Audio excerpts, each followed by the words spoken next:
NFL Week 5 was the return of Joe Burrow and an explosion for Jamar Chase. Who is next up in Week 6? The Football Guys DFS show has all your cash and GPP plays for this week's main slate. So first off, Devin is out this week, and our thoughts are with Devin, and hopefully Devin's doing fine. And Devin, I'm sure, would have some thoughts on the slate and what the ways the show's going to go.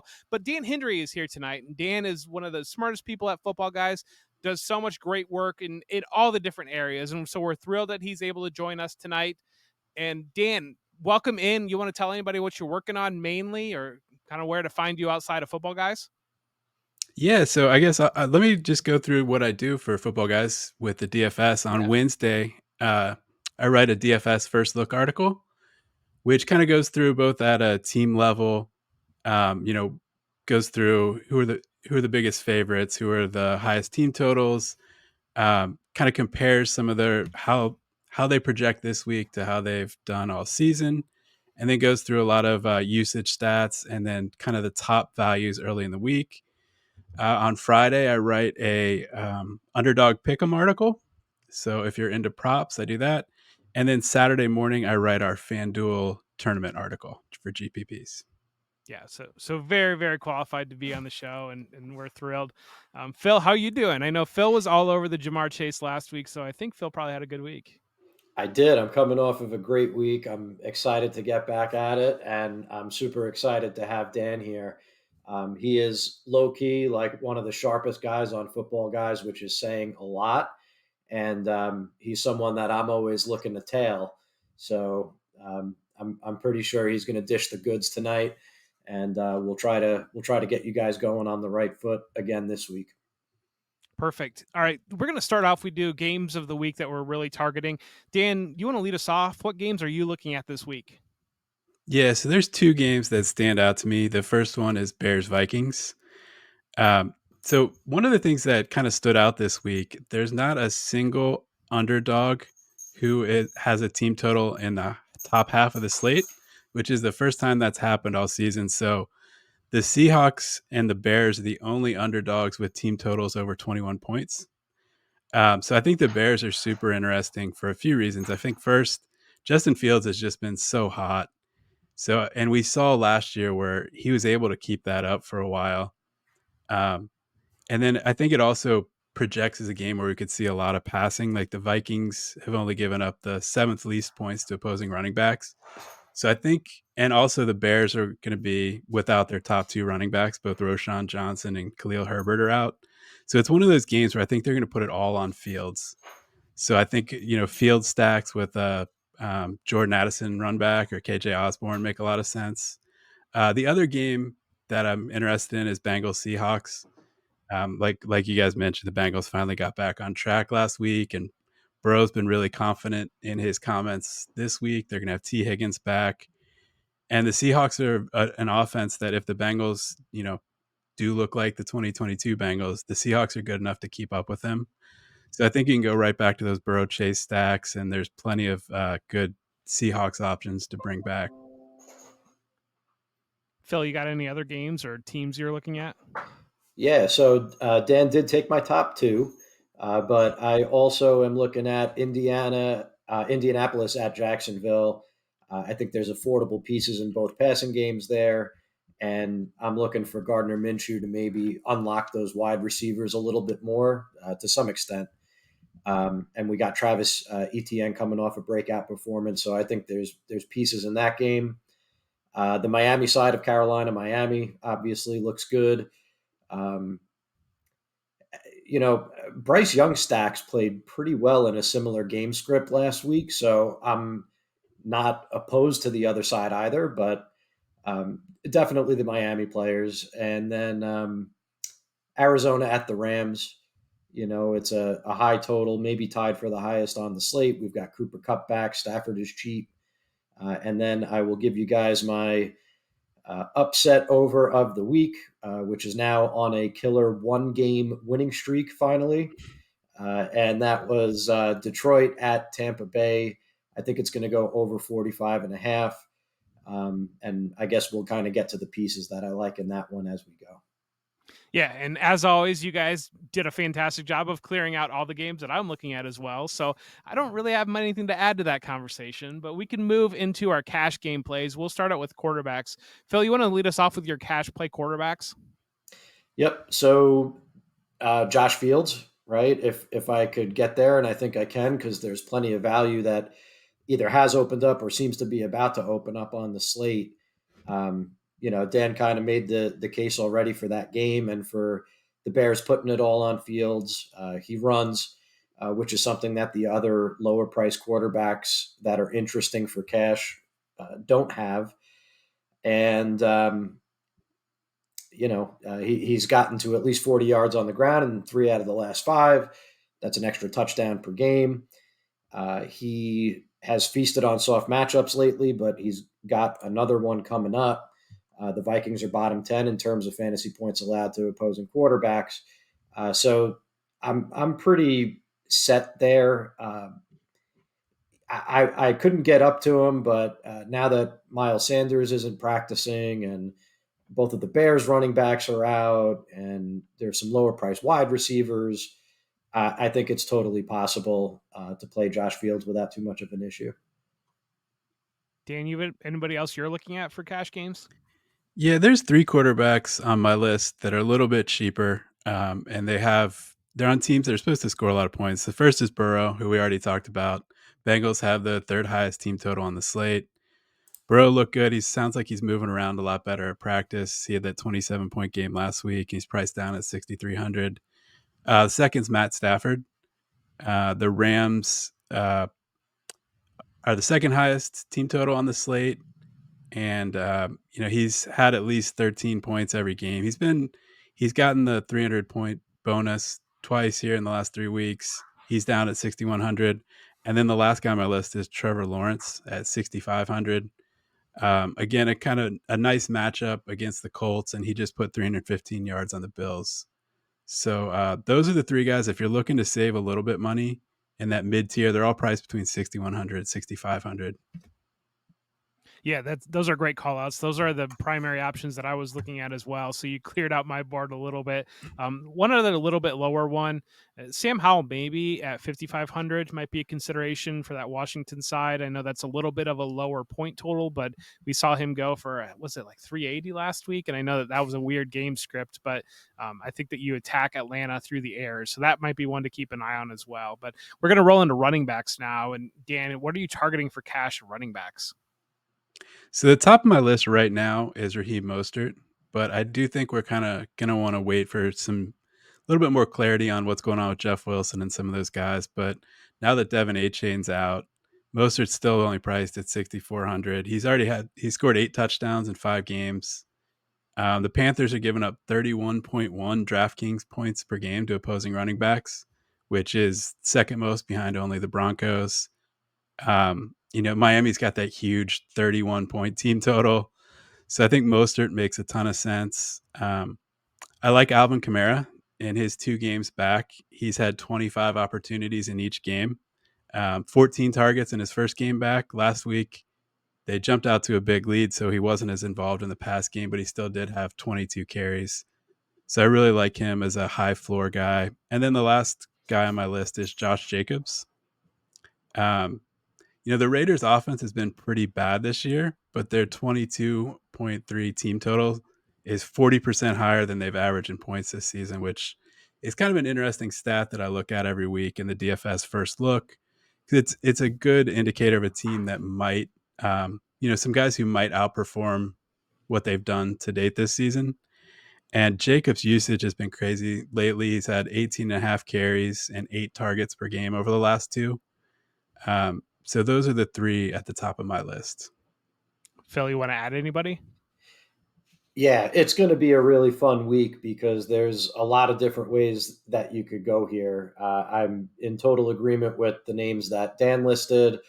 I would add David Montgomery, even though he's a little bit more expensive. It looks like Jahmyr Gibbs is going to miss again, leaving Montgomery the lion's share of the carries in a game that I like. And all of those names are without mentioning that we've got Chuba Hubbard, who's an efficient pass catching running back who looks likely to get a start at this point. No Miles Sanders through Thursday against a beatable Miami defense.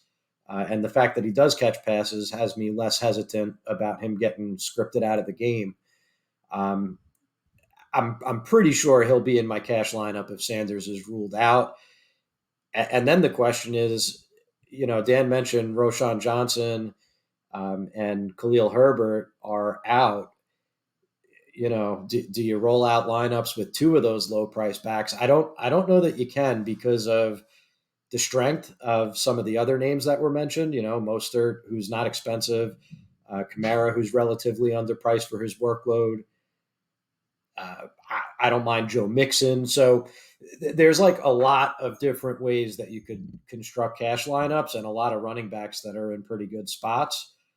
So it's really going to be about keeping an eye on the injury report and, kind of getting a feel for what you want to do. Do you want to put more of the spend at wide receiver or running back? And I don't know that I've decided on that quite yet. Uh, my early lean was wide receiver, but we'll see because I do want to jam in Yeah. some of those guys. Yeah, I hear that. I think Mostert's a great call out. That's week one, he dominated carries against the Chargers, and that was kind of a back and forth game before Devin Achane got involved. And so I think I could see this game script kind of early Mostert a lot and then working the other guys in and kind of seeing who has the hot hand to maybe close the game out. But I was going to ask you guys are better at DFS than me. Like, what's to stop? Like, why are you stopping just throwing Chuba Hubbard in and Donta Foreman in and saying, here we go. We got value to go different directions at every other position. Yeah, it's definitely, it comes down to kind of 2v2s, and there are some really interesting ones. Kind of to Phil's point, whether you want to pay up at wide receiver or not. So one of the 2v2s I was looking at is you can go Jamar Chase and Chuba Hubbard, or you can go with a more balanced approach with someone like David Montgomery or Travis Etienne, and then down to Adam Thielen at wide receiver. Mm. So in my initial build, I did kind of go with 7K running back, and just keep it real balanced and kind of lived in that 5 to 6K range at wide receiver. But I mean, there's Cooper Kupp, there's Jamar Chase, there's Tyreek Hill. So I think there's a lot of merit to the idea that maybe you do just go down to Hubbard either in the flex or your RB2, and then that opens up a pathway to get to one of those elite wide receivers. Phil, anything else? I don't think so. I think that's you could go either way, and I'd Yeah. be good with that. I mean, the running backs we mentioned are all great plays, and Cup, Chase, and Hill are great plays, and I like it, because it's not going to come down to, I don't think, on a slate like this in cash when you're trying to hit that cash line in like the big 50-50s. So often it comes down to like a 1v1 or a 2v2 because the build is so obvious. But this week, I think there's a lot of different ways that you could attack it. So it'll be fun. I usually don't call cash games fun, but this week they'll be fun. All right, Phil, we're going to move into wide receivers, and we'll lead off with you. We'll let you. Who are your cash game wide receivers? Are you going up there with the cheap running backs, or are you kind of living in that middle range Dan mentioned? Yeah, so Dan mentioned his initial build, and I've got one too, kind of like a shell that's holding spots. And my initial did have the lower price running backs and the higher price wide receivers. I tried to jam in both Cup and Chase. Again, I'm not totally stuck on that at this point, but we kind of know that they're good plays, so we don't need to spend a lot of time on them. Christian Kirk, his price at 5,400 seems ridiculous. At least 14.4 DraftKings points in each of his last four games. Zay Jones aggravated his knee injury. I don't know what his status is, but it makes it unlikely we're going to see that weird week one usage that Kirk had the last time that Jones was healthy. And the Colts have just been obliterated by enemy wide receivers. DeAndre Hopkins, Puka Nakua in each of the last two games. They also gave up ceiling games to Nico Collins and Tank Dell when they played the Texans. He just kind of looks like a lock button play. And then the last guy I'll mention, and we'll see if you even need to get down there. I guess you do, maybe, if you want to play the two most expensive wide receivers. But Josh Downs at 4,100, 27% target share in the week 3 Gardner Minshew start, 25% last week with Minshew coming in early. So that was 3.1 and 3.6 times his current salary in those games. And I think we could probably count on something similar for only 4,100. He looks like a pretty great value. All right, Dan, I know you mentioned Adam Thielen's price and DJ Moore in that stack with Justin Fields. Are there other options that you're looking at in this area? Or you going up or down? Yeah, so those are two guys I'm interested in.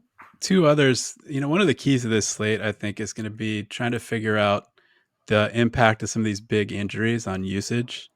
And there's a couple guys here. Jordan Addison is 5,700. There's kind of some uncertainty where they're saying KJ Osborne, who's also, I think, in play at 4,400, is going to play the X. But then there were comments from the coach today where he said it's pedal to the metal with Addison.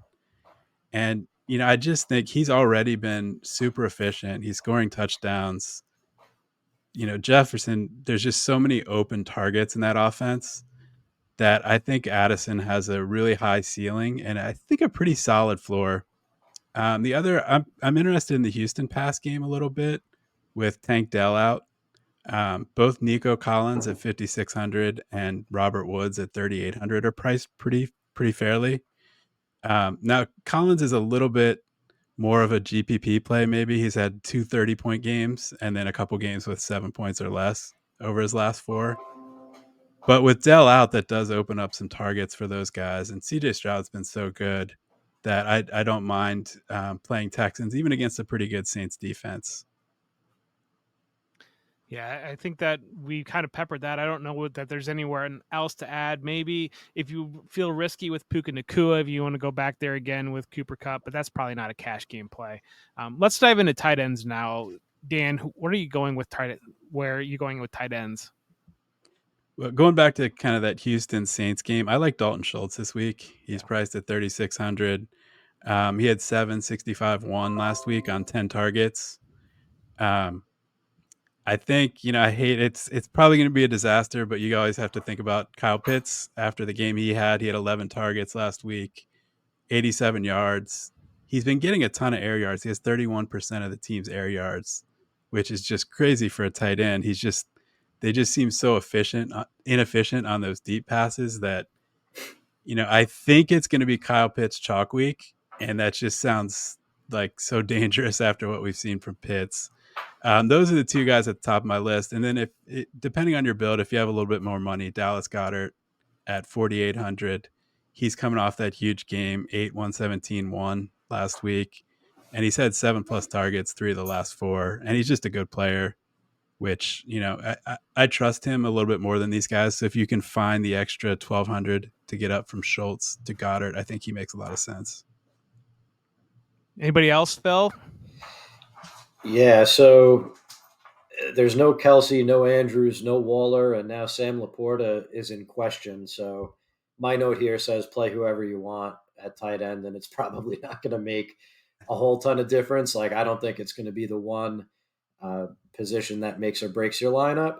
I do think, though, that TJ Hawkinson at 6,600, we mentioned the vacated targets in Minnesota with Jefferson out. What if Hawkinson gets his share of those? He's expensive, but I think there's a way to get there. Like, if you go with a Stafford or a Lawrence, you play both of the cheap running backs, you could probably still get your 2 expensive wide receivers, or your 1 expensive wide receiver and your 1 expensive running back, whatever you want to do there. And then you play Downs in one of the slots, you could easily get up to Hawkinson in cash. So, it's something that you have to weigh out, but there's definitely a chance that there's just a huge gap between Hawkinson and the tight end 2 this week. Yeah, the one that I'm looking at is Logan Thomas coming off that big performance on Thursday night, going up against Atlanta. Atlanta's allowed to they're 31st in tight end scoring. Tight ends have gone off against Atlanta. We've seen that. So that's one that I'm targeting, kind of in that same range as Dalton Schultz, who is a play that I do like. All right, before we get into GPPs, we're going to take a moment. Please like and subscribe to the channel. So, like this video, subscribe to the channel. Feel free to comment with your questions on this week's slate. Also, make sure to head to footballguys.com/plans to become a Hall of Fame subscriber. Hall of Fame subscribers get access to all DFS content for less than $20 monthly or $95 annually. We have fantastic tools over there. Dan's putting in work behind the scenes. We have so many other smart minds putting in work behind the scenes. And so make sure to check that out. And those are great plans to do. And so we're going to dive into GPP plays. And Phil, let's start with you on quarterbacks. Where are you looking at GPP quarterbacks? Yeah, so I just to kind of give the folks out there like an understanding of my usual GPP strategy. When it comes to quarterbacks, I'm always looking to get my share of lineups that have the top quarterbacks in them, just because they're the ones with the ceilings to really kind of break the slate. So I will have lineups with Tua. I will have lineups with Fields. I will even have lineups with some of the chalkier guys like Lawrence. I do like a Burrow stack. So I'll have those, but then I'm also going in the complete opposite direction, usually with at least a couple of plays. And some people call them vomit stacks. And the name fits this week because I like Josh Dobbs at 5,200. It's the other side of the game stack with the Rams, where I think you're going to see a lot of Stafford, Cup, Nakua, and you could get some of those guys in. Like you could do like a 5-player game stack. But if you've got Dobbs at 5,200 and you've got uh, Marquise Brown, I think, is at 53. Zach Ertz is always cheap, and then you play 2 Rams on the way back. I think that's a pretty good way to go, and we've seen him add a little bit with his legs, score a couple of touchdowns every week. Um, and then the other one that I like, and I'll pour one out in Devin's honor here, but Baker Mayfield at 5,400 intrigues me in the same price range. I already mentioned that I think that's my sneaky over game of the week. Um, we'll see what happens with Mike Evans. I think he got a limited practice in today. But if he does manage to sit and you've got Godwin, and then you could play like a $3,900 Trey Palmer or a cheap Cade Otton, and then run it back with a couple of Lions, and then kind of stud out the rest of your lineup, I think you could be in business. Yeah, I feel like I need to mute you out of ceremonial reasons for Devin going with that Baker Mayfield call there. Dan, do you have any other quarterbacks that you're targeting for GPP plays? Yeah, one of the guys you mentioned, Sam Howell, because he has some rushing upside and some really cheap stacking options. Curtis Samuel's down at 3,700. He's had 13 catches over the last 2 weeks. I don't know if we've mentioned Jalen Hurts. He is priced up, so it's hard to get to. And the Jets defense is tough, but Hurts has averaged right around 1 rushing touchdown per game over the last 2 years. So he always has that GPP upside. And I don't think he's going to be real popular this week, given the matchup and the price, which makes him an interesting play. One other one that is on the radar because of his performance last week, Desmond Ritter, I think might be one that is under owned, and you can get him at 5,000 flat, 5,000. I don't, that's not a word, but 5,000 flat there on Desmond Ritter, and coming off that 300-yard performance last week. And, we talked about Kyle Pitts as a cheap potential stack option there. We're going to dive into running backs now. And Dan, what do you got for running backs and GPPs? Yeah, going back to that Eagles game, DeAndre Swift's really fairly priced at 6,100. I think he's a nice play if they go away from the Hurts tush push or whatever they're calling it these days, and some of those touchdowns go to Swift. He could be a slate breaker. Travis Etienne is coming off a really nice week. He had played over 80% of the snaps last week against the Bills, and a nice matchup this week at home against Indy. I think Phil's already mentioned David Montgomery. He had a 21% target share last week with Gibbs out, and it's kind of sounding like Gibbs is going to miss again. I don't think he practiced today. And one of the favorite stats I came across this week is looking at David Montgomery and going back to Jamal Williams, kind of putting those two guys together in that role. Those two have combined for 23 touchdowns in their last 21 games for the Lions.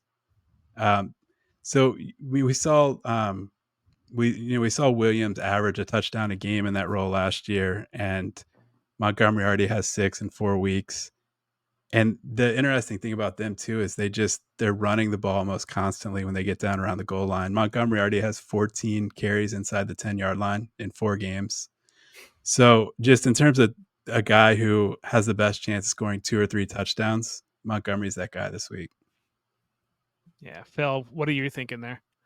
Yeah, it's so funny because the consensus was, well, he's going to be in the Jamal Williams role, but you can't expect 16 touchdowns again. And yeah, you're right. We could expect 20 because he's better than Jamal Williams, and they're doing the same exact thing. Um, Running back for me, and this is really another guy that we didn't talk about in cash. You don't have to play him in cash, but I think he warrants cash game consideration, but he's not going to have the ownership. So he's more of a GPP play, is Kyron Williams at 6,500. We're going to see, like I said, a lot of Stafford doubles this week. So Williams is going to help you cut that chalk. And, he's kind of been like left for dead, and everybody's saying, well, Cup is back. And, now his role is lessened. But, maybe he saw less targets last week, but 85% of the snaps, 92% of the rush attempts, 76% of the pass routes last week with Cup. Those are still elite bell cow numbers, and running backs have really feasted on the Cardinals' defense this year. They're allowing 40% more fantasy points than league average to the position.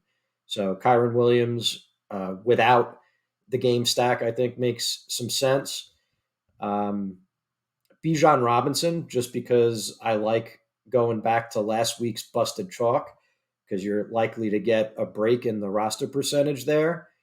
Um, Listen, it happened to me with Kyle Pitts last year, where Arthur Smith's bizarre usage sometimes ends up costing me a lot of money because I keep going back to the well, and that could very well happen with Bijan Robinson. But I maintain that I want to be early to the party when he has his first ceiling game. I want to be there, and I think this might be a week. And just to build on what Dan said about Travis Etienne, I really like him this week in tournaments because he works as a one off because he's got a great role and he's in a pretty solid game. But he also works with Lawrence if you want to take a potentially chalky Jaguars stack and change it up a little bit. Throw ETN in there, and you might be able to get all of the Jaguars touchdowns. And he had a 15% target share last week as well. So it's not impossible that he gets there along with Lawrence in the passing game. Yeah, Dan mentioned that David Montgomery might be the best chance to get multiple touchdowns on the slate. Ken Walker might be another chance to get multiple touchdowns going in that Bengals game that we talked about as a game that we were targeting. And then one other one, we kind of monitor maybe that Cardinal situation on if Keontae Ingram's going to be active or not. If he's not active, Amari DiMercado might be a name to consider there in a game that could score a lot. And then Alexander Madison, I think, is one that everybody's kind of assumed that he's lost his job or that they're kind of going away from that. But we talked earlier about how do you fill in for those injuries with Justin Jefferson being out and going against a really giving Chicago Bears defense. It could be involvement in the run game, and he could have another chance to get in the end zone multiple times. Let's dive into wide receivers now. And Phil, what do you have for wide receivers? I like Jalen Waddle in tournaments. They kind of refuse to lower his price, which is great for his roster percentage, even if it doesn't project him as an exceptional point per dollar value. But he could have a multi-touchdown game at any time. He probably should have had one last week, and he was targeted 10 times. I think they're trying to get him going. I just think his number is going to get called sooner or later, and why not try it when he's only going to be on 5 to 7% of rosters, and they've got a 31-point team total against a terrible defense at home. So that's a good way to kind of differentiate your Tua stacks. I mentioned the Tampa Bay situation. So I like that game. I think that those guys could get there. I don't know that you could, like, does Mayfield have a ceiling where you could double stack Godwin and Evans, and they're both going to get enough points to win you a tournament is something that I'm struggling with. Um, so I don't know. If Evans is active, I think I'd rather play him because people are going to be scared to go to him coming off of the injury. But he's shown a better connection in the games that he's played with Mayfield, and he's more expensive, so I think he'll be lower rostered. Um, and then this is more of a one-off play. It's certainly not a game that I'm looking to get a lot of outside of Josh Jacobs, who I like, but Devontae Adams, his projection is not very different than Tyreek Hill, than Jamar Chase, than Cooper Kupp. And I think he's probably going to come in at about half the percent rostered. It's just kind of a question like, does Belichick scheme to take him away or take Jacobs away? And does it even matter anymore? Because is the New England defense good enough to do either of those things? I don't know.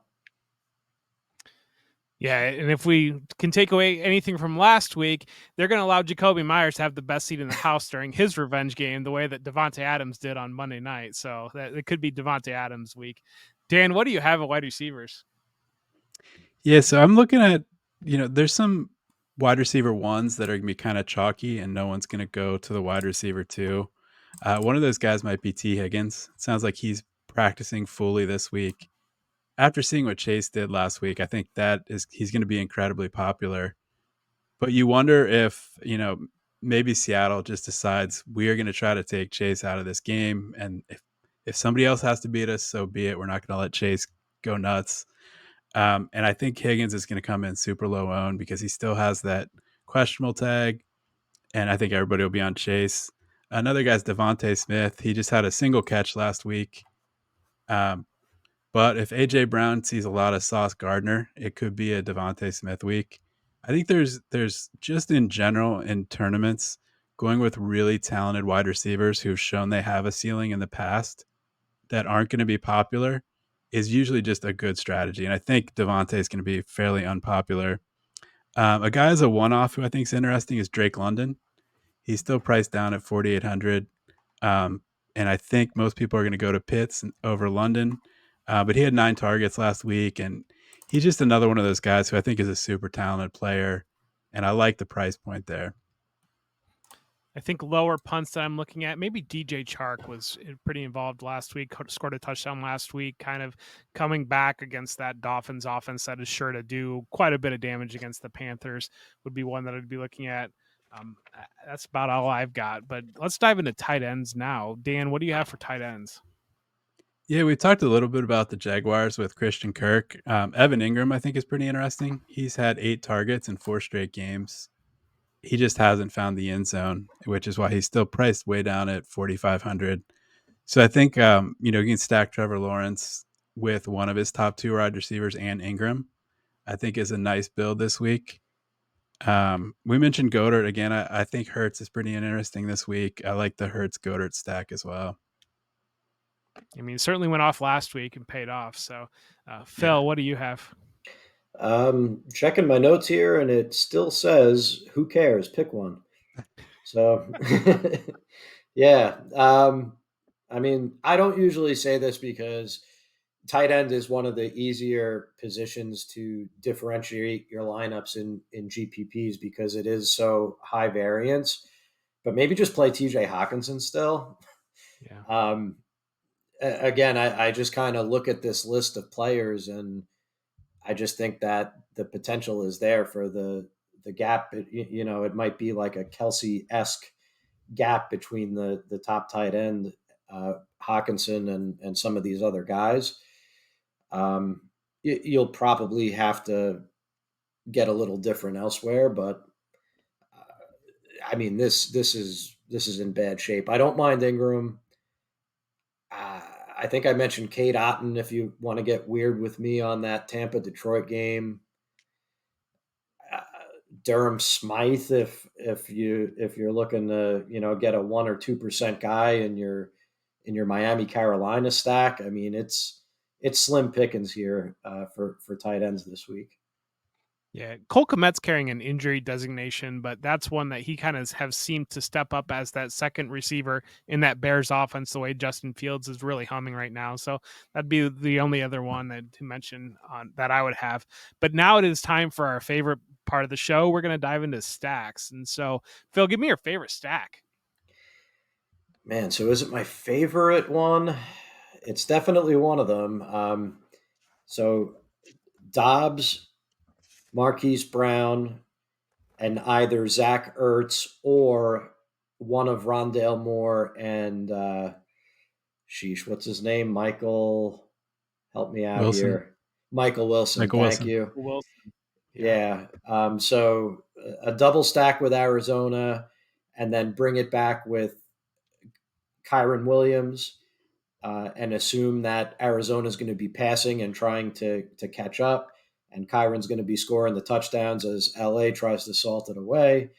And then one of those wide receivers, either Cup or Nakua, in that lineup for a 5-player stack, to have a big game.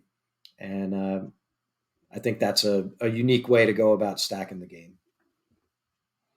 Dan, you got favorite stacks?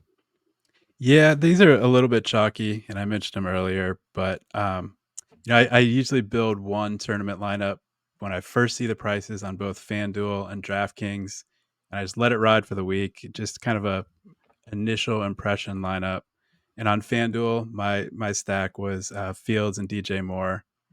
Moore hasn't been getting a ton of targets, but he's just been so efficient. And I love the Jordan Addison bring back this week. I think he has potential to have a Justin Jefferson type game. And then on DraftKings, my initial build, I went with the Burrow Chase stack. And I brought it back with Jackson Smith and Jigba, who has done almost nothing this year, but he's priced down at 3,600. And I think he's the type of guy who could have a good game against the Bengals. The Bengals really like to take away the outside receivers. They like to take away the deep ball. They're happy to give up the underneath stuff and just make you, 15 plays and drive down the field. And that's kind of what role Smith and Jigba's had. And he's priced all the way down at 3,600. A guy who I still believe in his talent, and he's the kind of guy who I don't mind trying to be early on in tournaments. I really want to be on the revenge stack of Jimmy Garoppolo and Jacoby Myers going against the Patriots with Josh McDaniels, but I don't know that Jimmy Garoppolo is going to deliver us quite enough points for what we need. My bargain stack that I like is Sam Howell and Logan Thomas loading up there with the tight end, and with what we saw last week for the performance for both of them. I love the Fields DJ Moore stack, especially DraftKings 6,500 on DJ Moore, given what he's shown over the last couple of weeks. Feels like just way too cheap there. But I don't have much to add beyond that. So, let's dive into your favorite budget play of the week, Dan. Yeah, I think it has to be Hubbard, because I'm pretty sure that Sanders is going to be out, and to get a $4,300 running back who's going to start and should play 80 or 90% of the snaps, even, I think that's great. I'm also at least keeping an eye on the Miami backfield. If we get news that Jeff Wilson is going to be pretty much full go, the Dolphins have really leaned into using two guys every week. And last season, Wilson actually had more touches in games that he played along with Mostert. And he's priced way down under 4,500. And again, that's a game where the Dolphins could get a big lead and their running back score 3 or 4 touchdowns combined. So I think Jeff Wilson's another guy who, again, kind of watching the news, but he's on my list of guys to consider. Yeah, Phil.